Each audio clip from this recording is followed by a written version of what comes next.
जय श्री कृष्णा। राधे राधे। आज हम सुनेंगे वैशाख मास कथा के 29वें अध्याय की कथा। बोलिए कृष्ण भगवान की जय हो, विष्णु भगवान की जय हो। जैमिनी जी कहते हैं, उसके बाद नारद जी और राजा इंद्रद्युम्न पुरोहित के छोटे भाई विद्यापति के साथ पुरुषोत्तम क्षेत्र में नीलकंठ महादेव जी के पास गए और वहां पर महादेव जी की पूजा करके राजा ने श्री दुर्गा जी को प्रणाम किया। फिर सभी लोग अपना उत्तम रथ छोड़कर अनुगामियों सहित पैदल हो गए और अपनी इंद्रियों को वश में रखते हुए नीलगिरी पर चढ़ने के लिए आगे बढ़े। वह पर्वत नाना प्रकार के वृक्षों और लताओं से व्याप्त था। भांति भांति के पक्षी वहां कलरव करते थे। बड़ी बड़ी चट्टानों के कारण उस पर्वत का किनारा ऊंचा नीचा और दुर्गम दिखाई पड़ता था। वह नीलगिरी चारों ओर से गोलाकार था। वे सभी लोग उस मार्ग से गए जहां काले अगरू वृक्ष के नीचे सब विपत्तियों और भय को हरने वाले दिव्य सिंह रूपधारी भगवान नरसिंह निवास करते हैं, जिनका दर्शन करके मनुष्य की कोटि कोटि ब्रह्म हत्याएं विलीन हो जाती हैं। उनका मुख फैला हुआ है, दांत बड़े बड़े और भयंकर दिखाई देते हैं। कुछ पीले रंग के अयालों से उनका मुखमंडल व्याप्त है।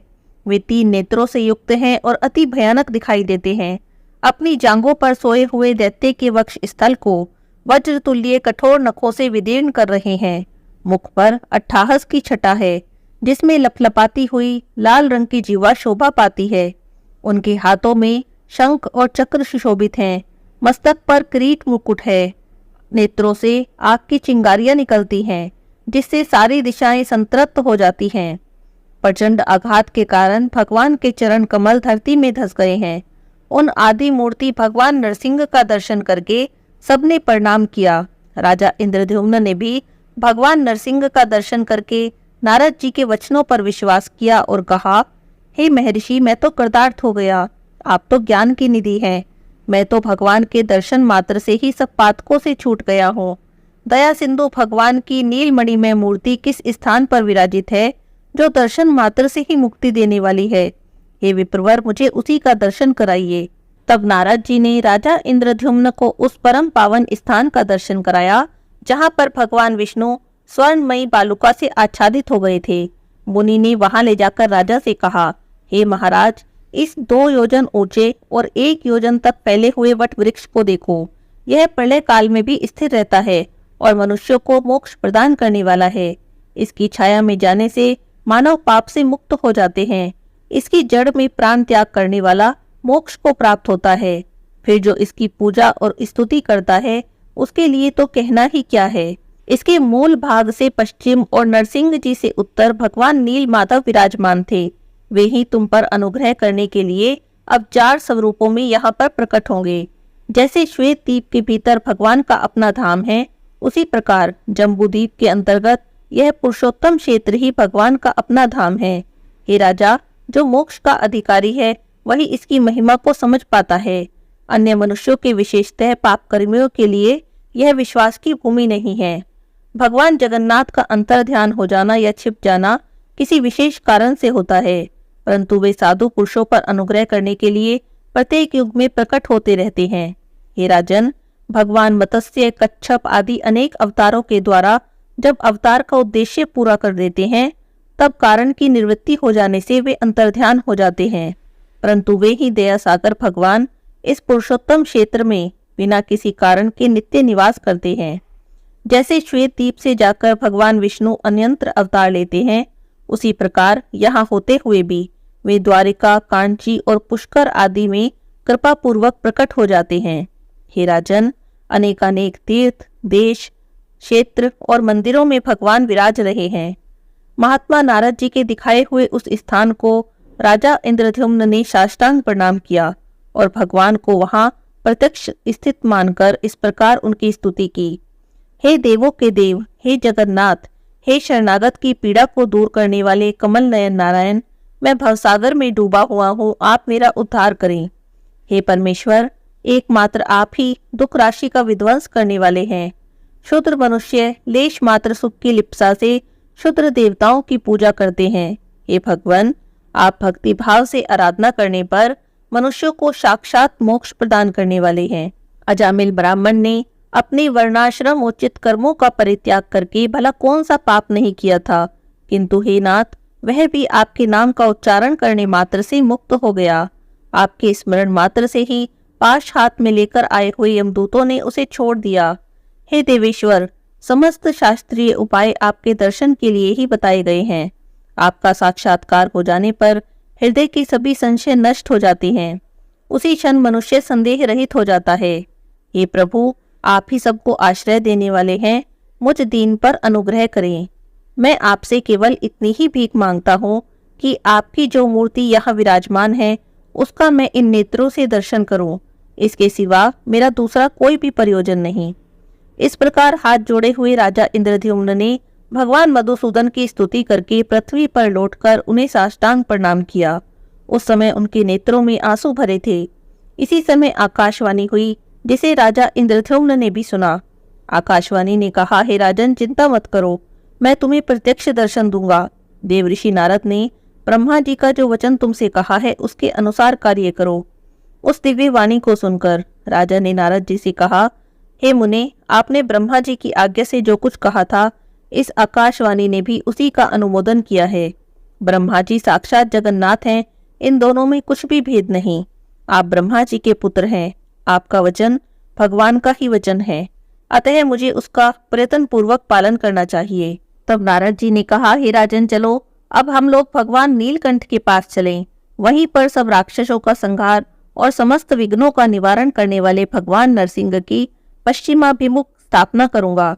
इससे अंतर्ध्यान को प्राप्त हुए भगवान विष्णु नरसिंह जी के रूप में प्रकट होंगे और उनके समीप किया हुआ यज्ञ अतिशय फल देने वाला होगा। तुम आगे चलो और शीघ्र ही वहां एक मंदिर बनवाओ। मेरे स्मरण करने से विश्वकर्मा का पुत्र आकर शीघ्र ही मंदिर का निर्माण करेगा। भगवान नीलकंठ के दक्षिण 100 धनुष की दूरी पर जो बड़ा चंदन का वृक्ष है, उसके पश्चिम का स्थान क्षेत्र होगा। वहीं तुम्हें 1000 यज्ञों का अनुष्ठान करना है। तुम अभी जाओ, मैं 5 दिनों तक अभी यहीं पर रुकूंगा और इन ज्योति स्वरूप अनंत शक्ति संपन्न दिव्य नरसिंह भगवान की आराधना करके एक अर्चा विग्रह में इनकी प्रतिष्ठा करूंगा। वे उसमें प्राण, इंद्रिय और मन के साथ विराजेंगे। नारद जी की बातें सुनकर राजा इंद्रद्युम्न चंदन वृक्ष के पास गए। वहां पर उन्होंने विश्वकर्मा के पुत्र सुगटक को उपस्थित देखा। सुगटक राजा को देखकर हाथ जोड़कर कहने लगे, हे देव, मैं शिल्प शास्त्र का ज्ञाता हूँ और इस समय आपके परम सुंदर नरसिंह भवन का निर्माण करूंगा।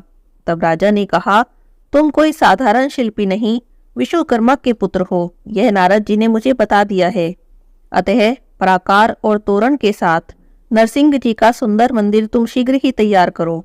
उसका मुख्य द्वार पश्चिम की ओर होगा। ऐसा कहकर देवशिल्पी का विधिवत पूजन करके, विधिवत सत्कार करके राजा ने उन्हें मंदिर निर्माण के कार्य में नियुक्त कर दिया और शिला संग्रह करने वाले सेवकों को बहुत सा धन देकर उस कार्य में लगा दिया। वह सुंदर मंदिर यद्यपि बहुत दिन में बनने वाला था, तथापि देवशिल्पी की महिमा से चौथे दिन ही बनकर तैयार हो गया। उसके बाद 5वें दिन सुबह नित्य कर्म के बाद प्रतिष्ठा विधि की सारी सामग्री एकत्रित करके जब राजा नारद जी के आने की प्रतीक्षा कर रहे थे, तभी शंख, मृदंग, ढोल, गीत, मंगलवाद और हाथियों के घंटों के शब्द सहसा ही सुनाई देने लगे। साथ ही उच्च स्वर से जय जयकार का शब्द आकाश मंडल में गूंजने लगा। इतने में ही नारद जी विश्वकर्मा की बनाई हुई सुंदर नरसिंह मूर्ति को लेकर वहां आ गए। उस मूर्ति में प्राण प्रतिष्ठा हो चुकी थी। उसने दिव्य माला और वस्त्र धारण किए थे। उस पर दिव्य चंदन का अनुलेप किया गया था। वह सब ओर से तेज पुंज से व्याप्त थी और सबको हर्ष प्रदान करती थी। उसे देखकर राजा और उनके अनुयायी बहुत प्रसन्न हुए। सबने देवऋषि नारद जी की बहुत प्रशंसा की। फिर निकट से देखकर उसमें नरसिंह जी की आकृति पहचानी और सबने निश्चय जाना कि यह आदि मूर्ति भगवान नरसिंह जी की ही प्रतिमा है। तब प्रसन्नचित्त हुए राजा इंद्रद्युम्न ने भगवान नरसिंह जी की परिक्रमा की और धरती पर अपना सिर रखकर उन्हें साष्टांग प्रणाम किया। उसके बाद राजा के अनुरोध से नारद मुनि ने भूदेवी और लक्ष्मी देवी के साथ देवादिदेव भगवान नरसिंह की प्रतिमा को रतनमयी वेदी पर शुभ मुहूर्त में स्थापित कराया। उसके बाद वैष्णव, ब्राह्मण, अन्यान्य नरेशगण और बुद्धिमान नारद जी के साथ राजा इंद्रद्युम्न ने उपनिषदों और धर्म शास्त्रीय स्तोत्रों के द्वारा प्रसन्नता पूर्वक भगवान की स्तुति की। राजा ने कहा, हे भगवान, आप एक, अनेक, स्थूल, सूक्ष्म और अति लघु शरीर धारण करते हैं। आप आकाश से परे होकर भी आकाश स्वरूप हैं। आपका रूप सदा एक रस रहता है अथवा आप अद्वितीय स्वरूप हैं। आपका आकार आकाश के समान सर्वव्यापी है। आप आकाश में स्थित हैं, आकाश पर आरूढ़ हैं। व्योम के शिव और पदम योनि ब्रह्मा आप ही के स्वरूप हैं। दिव्य नरसिंह रूप में प्रकट हुए हे परमात्मा, आपका तेज कई करोड़ों सूर्यों के समान है। हे प्रभु, आप दुख रूपी समुद्र से मेरा उद्धार करें। आप नित्य समीप हैं और दूर से दूर स्थित हैं, और न दूर हैं और न समीप हैं, तथा बोध्य और बोध आपके ही स्वरूप हैं। आप यज्ञ के भी यज्ञ हैं और ज्ञान गम्य होते हुए भी अगम्य हैं। माया से अतीत हैं, आप तक किसी भी प्रमाण की पहुंच नहीं, तो भी लोग अनुमान से आपके विषय में विचार करते हैं। आप सबके आदि हैं, सबके कर्ता हैं, सबको अनुमति प्रदान करने वाले हैं, सबके पालक और संहारक हैं। हे विश्व साक्षिन, आपको नमस्कार है। आप ज्योति स्वरूप, ज्ञान रूप, प्रकाश पुंज, व्यूहाकार और सृष्टि के हेतु हैं। दुखों के विनाश करने के एकमात्र कारण होकर भी आप वस्तुतः कारण नहीं हैं। सबके संशयों को छिन्न भिन्न करने के लिए आप सबसे पहले प्रकट हुए हैं। हे स्वामिन, आप मुझे अपने चरणारविंदों की श्रेष्ठ भक्ति प्रदान करें, जो चारों पुरुषार्थों की मूल कारण मानी गई है। भक्तों के अभिष्ट मनोरथ को पूर्ण करने वाले आप भगवान नरसिंह की मैं शरण लेता हूँ।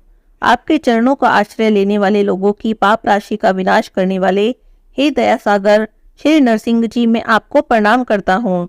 ये तीनों लोक जिनके उदर में स्थित हैं, मैं उन नरसिंह देव को प्रणाम करता हूँ।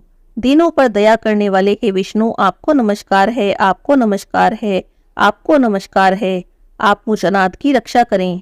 मैं अपने इस चरम चक्षु से आपके दिव्य स्वरूप का दर्शन कर सकूं, ऐसी मुझ पर कृपा करें।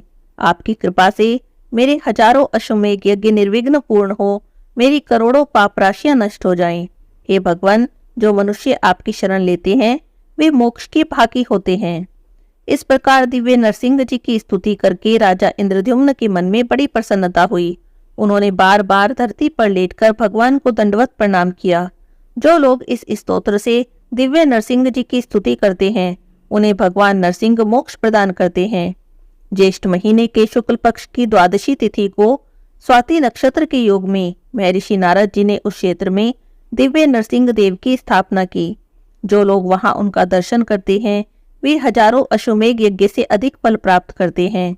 जो पंचामृत, दूध, नारियल के रस अथवा सुगंधित जल से भगवान नरसिंह का अभिषेक करते हैं, खीर आदि उपचार समर्पित करके पूजा करते हैं, जवा कुसुम की माला, चंदन, धूप, दीप और तांबूल चढ़ाकर स्तुति पाठ, जय जयकार, परिक्रमा, प्रणाम और दान से श्री नरसिंह जी को संतुष्ट करते हैं, वे ब्रह्मलोक को प्राप्त होते हैं। वैशाख की चतुर्दशी को शनिवार के दिन स्वाति नक्षत्र में प्रदोष के समय भगवान नरसिंह का आदि अवतार हुआ।